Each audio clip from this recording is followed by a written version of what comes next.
Hello students, आज हम पढ़ने जा रहे हैं disease control by biological method. जो भी वायरसेस या फंजाई द्वारा जो डिजीज़ कोज की जाती है उन्हें हम कैसे बायोलॉजिकल मेथड से कंट्रोल कर सकते हैं। सबसे पहले हमें ये पता होना चाहिए कि बायोलॉजिकल मेथड से हम कैसे कर सकते हैं।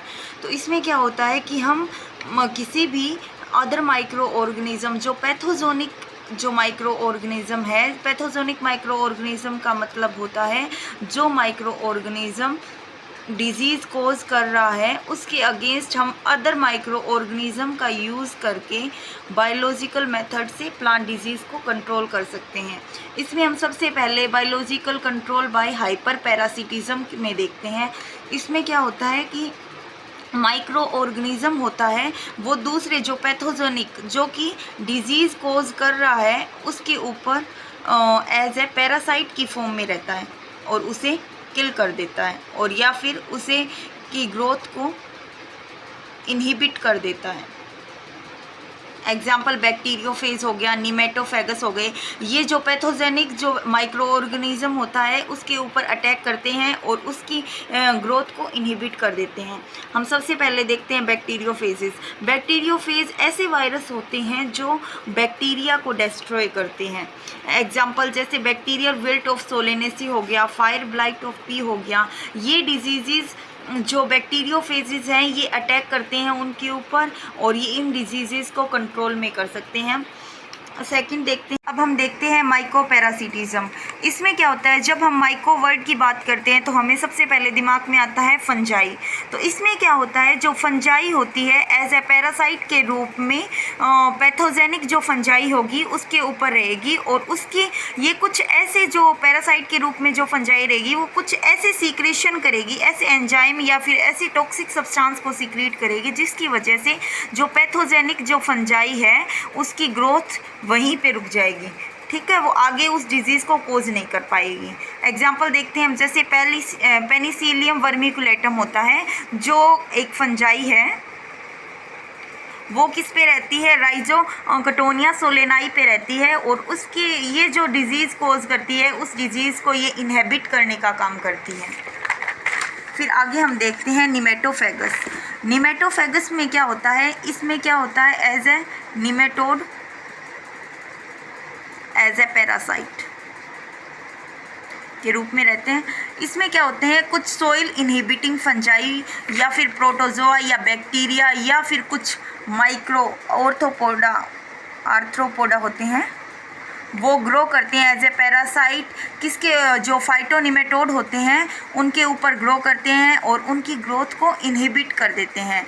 एग्जाम्पल कैटिनेरिया स्पीसीज होती है जो निमेटोड पे एज ए पैरासाइट के रूप में रहती है। सेकंड देखते हैं biological control through trap, catch, crop या फिर प्लांट। जो 5 फसलों द्वारा कैसे हम बायोलॉजिकल कंट्रोल कर सकते हैं उसका हम देखते हैं। सबसे पहले हमें ये पता होना चाहिए ट्रैप या फिर कैच, क्रॉप या फिर प्लांट होते क्या हैं।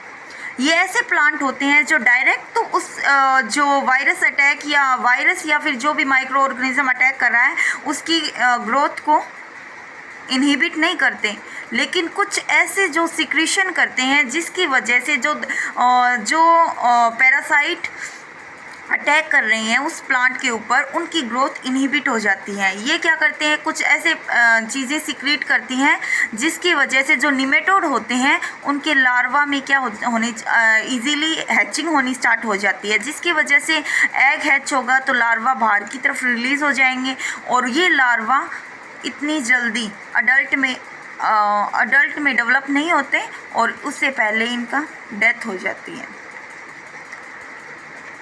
अब देखते हैं, जैसे सोलेनम नाइग्रम होता है, इसके अंदर क्या होता है, जो गोल्डन सिस्ट निमेटोड होते हैं वो रिड्यूस कर देते हैं जो सोलेनम नाइग्रम रोकते हैं। बायोलॉजिकल कंट्रोल थ्रू ट्रैप या फिर कैच क्रॉप प्लांट। अब हमें सबसे पहले ये पता होना चाहिए कि ट्रैप या कैच क्रॉप होती क्या है। ये कुछ ऐसे प्लांट होते हैं जो कुछ ऐसा सिक्रीशन करते हैं जिसकी वजह से क्या होता है कि जो निमेटोड्स होते हैं जो मतलब डिजीज़ कोज करते हैं उनके जो एग होते हैं उनमें हैचिंग होनी स्टार्ट हो जाती है। इसी वजह से उनके लार्वा बाहर आ जाएंगे और ये क्या होते हैं, लार्वा अडल्ट में डेवलप होने से पहले ही उन लार्वा की डेथ होनी स्टार्ट हो जाती हैं। एग्जाम्पल सोलेनम नाइग्रम कुछ ऐसे टॉक्सिक जो सिक्रीशन करता है जिसकी वजह से जो गोल्डन सिस्ट निमेटोड होती है उनकी पॉपुलेशन कम हो जाती है। इसी प्रकार बायोलॉजिकल कंट्रोल द्वारा हम डिजीज़ को कंट्रोल कर सकते हैं।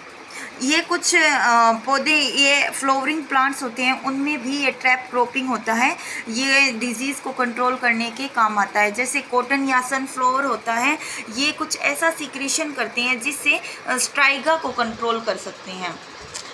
थर्ड हम देखते हैं biological control by antagonistic plant, जो विरोधी पौधे उगाकर हम कैसे जैविक नियंत्रण कर सकते हैं इसके बारे में अब देखते हैं। जैसे कुछ प्लांट हो गए, जैसे एस्परगस हो गया, मैरीगोल्ड हो गया, ये क्या करते हैं, कुछ ऐसे टॉक्सिक सब्सटेंस रिलीज़ करते हैं सोयल में जो कि पैरासाइटिक निमेटोड होते हैं, उनको मतलब किल कर देते हैं।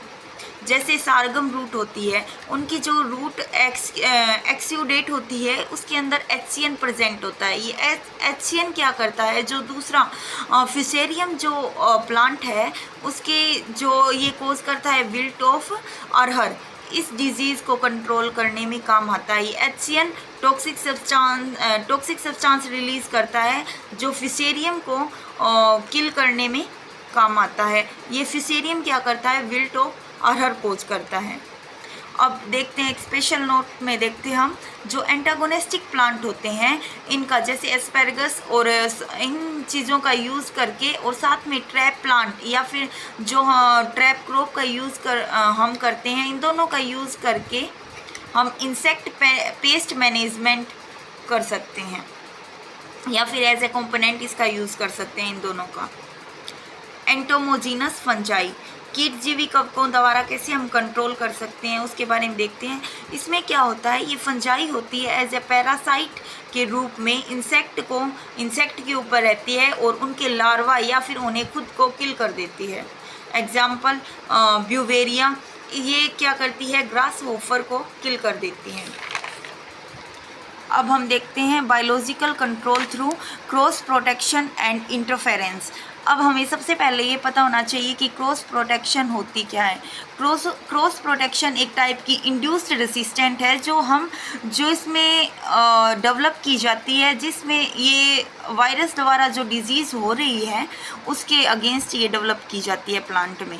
इसमें क्या होता है, कोई भी वायरस होता है उसके बहुत सारे स्ट्रेन लिए जाते हैं और साथ में एक माइल्ड स्ट्रेन लिया जाता है और जो किस में इंजेक्ट किया जाता है, इन्फेक्टेड प्लांट में इंजेक्ट किया जाता है। और अगेन जब वो दूसरा वायरस अटैक करेगा, उसका स्ट्रेन अटैक करेगा, तो उसके खिलाफ उसके अंदर पहले से ही रेसिस्टेंट आ चुकी होगी और उस डिजीज़ के कारण इस पर कोई भी प्रभाव नहीं पड़ेगा उस पैरासाइट के कारण।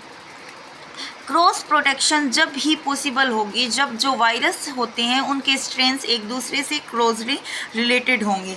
और ये जो क्रॉस प्रोटेक्शन है उसके लिए कुछ शर्तें होती हैं कि इसमें जो वैक्सीन होती है, जो हम वैक्सीन इंड्यूस करते हैं प्लांट में रेसिस्टेंट लाने के लिए, उसमें एक से ज़्यादा स्ट्रेन प्रेजेंट होने चाहिए और इन एक से ज़्यादा स्ट्रेन के अंदर एक माइल्ड स्ट्रेन होना बहुत ज़्यादा कंपल्सरी है, नेसेसरी है। Thank you.